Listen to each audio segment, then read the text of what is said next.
राधे राधे, जय श्री कृष्णा। दोस्तों, धनतेरस 2025 को भूलकर भी मत खरीदना ये अशुभ चीजें, वरना परिवार का नाश हो जाएगा। कहते हैं कि धनतेरस का दिन लक्ष्मी जी को प्रसन्न करने का सबसे शुभ दिन होता है, लेकिन क्या हो जब यही दिन शनिवार को पड़े? क्या तब भी हर चीज खरीदना शुभ माना जाता है, या फिर कुछ चीजें ऐसी होती है जो उस दिन ली जाए तो लक्ष्मी जी नहीं बल्कि शनिदेव रुष्ट हो जाते हैं? साल 2025 में धनतेरस शनिवार को पड़ने वाली है और ये संयोग बहुत ही दुर्लभ है, क्योंकि जब भी धनतेरस शनिवार को आती है तब शनिदेव और लक्ष्मी जी दोनों का प्रभाव साथ चलता है।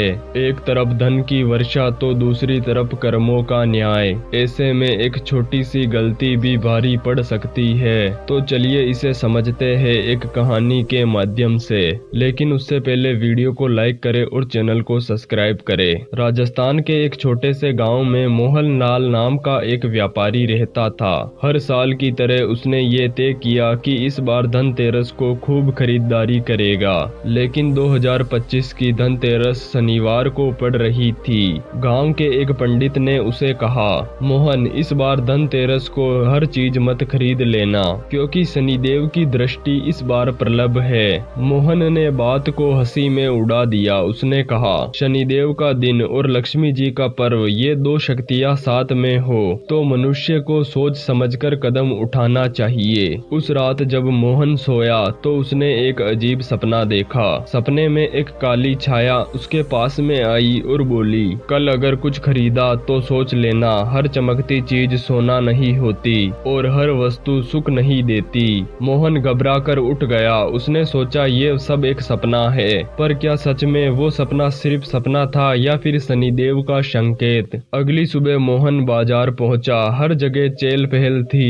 लोग चांदी, सोना, बर्तन और घर का सामान खरीद रहे थे, पर उसी बाजार के एक कोने में एक बूढ़ा साधु बैठा था। उसने मोहन लाल को आवाज दी, ओ व्यापारी, आज का दिन शुभ है पर शनि की छाया भारी है, सोच समझकर खरीदो वरना लक्ष्मी भी रुष्ट हो जाएगी। मोहन लाल रुका और बोला, बाबा, कौन सी चीज नहीं खरीदनी चाहिए? साधु ने मुस्कुराते हुए कहा, ध्यान से सुनो, आज का दिन सोना और चांदी खरीदने के लिए तो ठीक है, लेकिन कुछ वस्तुएं ऐसी भी है जो शनिदेव को नाराज कर देती है। पहले नंबर पर है लोहा। शनिदेव का प्रतीक लोहा माना जाता है। अगर शनिवार को लोहा खरीदा जाए तो माना जाता है कि शनि की कठोर दृष्टि घर में प्रवेश कर जाती है। इससे अनचाहे विवाद, आर्थिक बीमारियां और नुकसान हो सकते हैं। दूसरा है काला कपड़ा। शनिदेव का रंग काला है, पर धनतेरस पर इसे खरीदना अशुभ माना जाता है।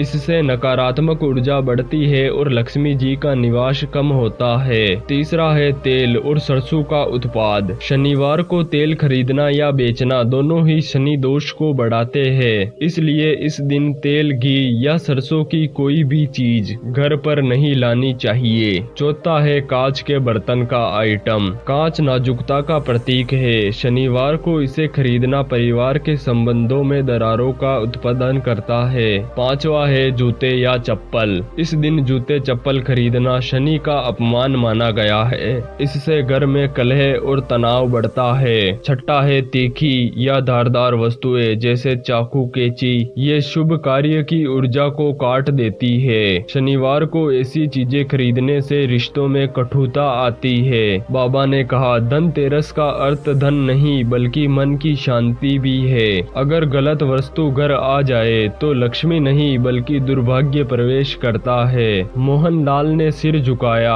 अब उसे एहसास हो गया था कि धनतेरस पर केवल चमकदार चीजें नहीं बल्कि शुद्धता देखना भी जरूरी है। लेकिन कहानी यही खत्म नहीं होती। उस रात फिर काली छाया उसके सामने आई और बोली, अब भी एक गलती बाकी है। मोहनलाल, तुमने खरीदा तो नहीं पर सोचा जरूर था। आखिर वो कौन सी वस्तु थी जो उसके सोने जैसी किस्मत को भी राख बना गई?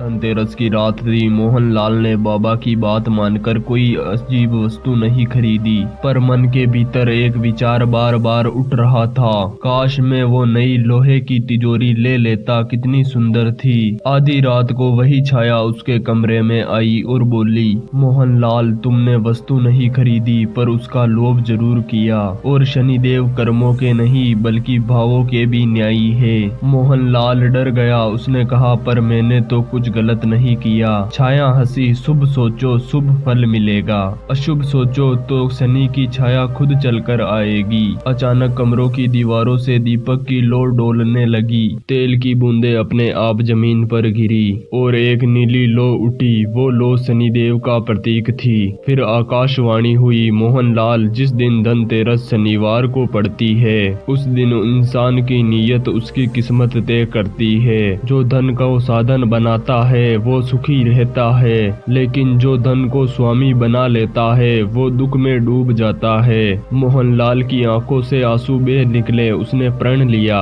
कि अब वो केवल सच्चे कर्म और संतोष से ही धन अर्जित करेगा। अगले ही दिन से सब कुछ बदलना शुरू हुआ। उसके व्यापार में स्थिरता आई, परिवार में शांति लौट आई और सबसे बड़ा परिवर्तन, उसका मन अब शांत हो गया। धनतेरस केवल खरीदारी का पर्व नहीं बल्कि अपने मन की नीयत को शुद्ध करने का अवसर है। अगर शनिवार को धनतेरस पड़े तो चीजों से ज्यादा अपने मन को परिवर्तित करो, क्योंकि शनि कर्म के देव है और लक्ष्मी भावना की देवी। धनतेरस पर दीपक जलाओ पर मन में ईर्ष्या नहीं, ईश्वर का आभार जलाओ, क्योंकि जहाँ शुद्ध मन होता है वहीं पर लक्ष्मी माता निवास करती है। अगर कहानी अच्छी लगे तो लाइक करें, अपने दोस्तों के साथ शेयर करें और ऐसी ही रहस्य में ज्ञान वाली कहानियों के लिए हमारे चैनल को सब्सक्राइब करें। धन्यवाद। अगर आपको कोई भी इस वीडियो का पार्ट ऐसा लगा हो जिसमें हमने धर्म की उल्लंघना की है तो हमें कमेंट करके जरूर बताइए, हम तुरंत सुधार करेंगे।